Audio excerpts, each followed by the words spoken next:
wanted to throw out this video for people who are just getting into hair loss. By that I mean maybe you just noticed you were losing your hair.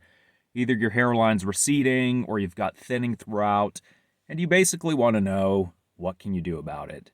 And what you've probably already seen online is a lot of recommendations for finasteride or Propecia or Minoxidil. Now, if you're confused about what's finasteride and what's Propecia, they're the same thing. Finasteride is a compound, a drug, and Propecia is the name brand that makes it. And if you hear people using finasteride a lot, it's basically finasteride is just the generic term for it. There's a lot of generic companies that make finasteride, but Propecia was sort of the original company that compounded it or whatever. I'm not a scientist. I don't know all these technicalities. And then there's Minoxidil, which is Rogaine. Rogaine, it's basically the same thing. Rogaine is the brand name. Minoxidil is the compound. Minoxidil, there's like a whole bunch of generic minoxidils out there. And what you're probably seeing a lot of online, or if you talk to your dermatologist, is people recommending you use minoxidil first. And I strongly disagree with this. Now, I'm just some guy. I've been losing my hair since 2015, or at least that's when I noticed. And maybe you don't want to take my advice because I'm pretty damn recessed. I will say, compared to people in my family, I definitely think medication has helped me. And it's done wonders for some people. So to get that out of the way, yes, it's worth doing. And yes, your hair is important and it's worth saving if you can do it. Now, I've done a number of things wrong in my hair loss journey, and that's kind of why I wanted to make this video. Basically, without getting too technical, finasteride actually works to stop hair loss, or at very least slow it down. Rogaine is more or less a band-aid treatment. If we're using an analogy of like, you've got, I don't know, like a hole in your floor and water's filling up, like, finasteride is putting a plug in that hole to stop the water from coming in. And like, if you're not the best responder to it, maybe it's a faulty plug. Like maybe the plug is a little too small or it doesn't fit right, but still you're stopping that water. Whereas Rogaine is essentially you just taking buckets of water and you're like scooping it out, but you can't, you're never going to be able to do that fast enough. Basically, to put things short, and I'll get into the specifics for those who want to stick around, Rogaine it's a band-aid. If you're losing your hair and you are only using Rogaine, you're going to keep losing your hair. So this is why, like, if I knew I was going to keep losing my hair no matter what, I probably wouldn't bother with Rogaine at all because, yeah, it's going to help your hair look better while you still have it, but it's not a long-term solution by any stretch. To get into the specifics of how these work without getting too technical, there's this hormone in your body called DHT that screws up your hair follicles and basically weakens them to a point where they keep getting thinner and thinner through each hair cycle until they just fall out. The way finasteride works is it is actually, to some extent, inhibiting DHT from being produced in your body, which means there's just less of it to go attack your hair follicles. The way Rogaine works, or Minoxidil, and this, I'm not as clear on the specifics, but it is not doing that. It's essentially speeding up the hair growth cycle. So, like for me, I've got all these little dying hairs you can see here, and I've got them on both sides. I'm not the best responder to minoxidil, which is a whole other topic, but let's say I was a great responder to it.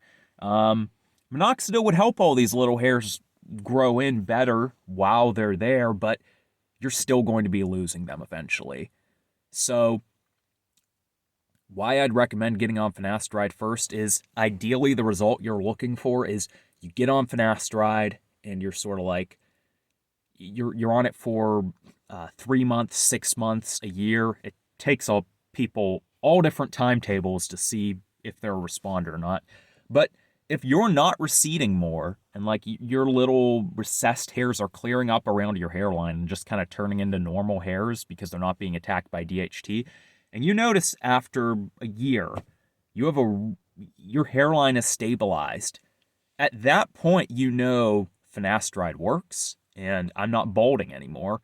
So one, you could just stay on finasteride and prevent your balding, or at very least slow it down to the point where it's negligible.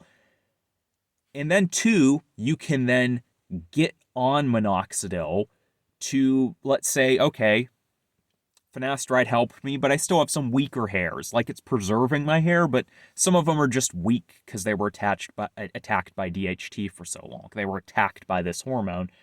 Minoxidil can then help you. It can help you to look better. So that's what I would recommend is you start with finasteride and then you jump on minoxidil to see like if you can get even better results, if you can make your hair look even better.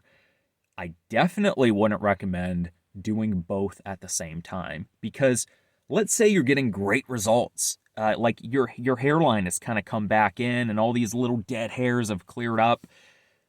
Well, you don't know what's doing it then. It could be finasteride, it could be minoxidil, and now you're stuck on both medications because, well, if you stop one, who's to say, like, which one's working for you or not? Another problem with minoxidil, and I hope this isn't overcomplicating things, but when you add minoxidil, once you've been using it for so many days, it alters your hair growth cycle. So basically your hair's like, okay, there's something new being added. We need to like shed basically to restart the hair growth cycle. So if you're doing both and then you want to see if minoxidil, like if you don't need minoxidil, well, now you jump off of it and your hair follicles are like, okay, that chemical is no longer being applied.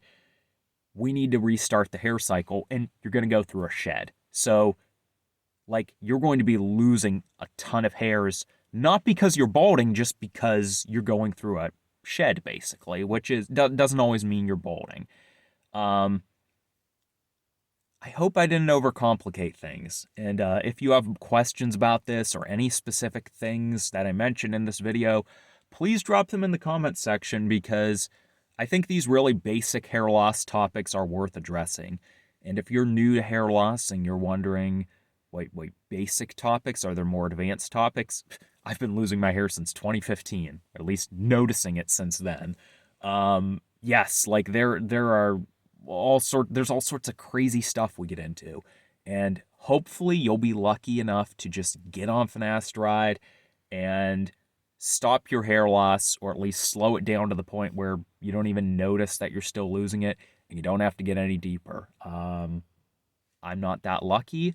And if you're not that lucky and you've already figured that out, there's plenty of resources online. I can do videos about what are some good ones, what are some bad. I've done a few other videos on my channel touching on other treatments, and I plan to do more. But I can't let this video get any more convoluted than it already is, so I'm going to stop it here. I hope this is helpful.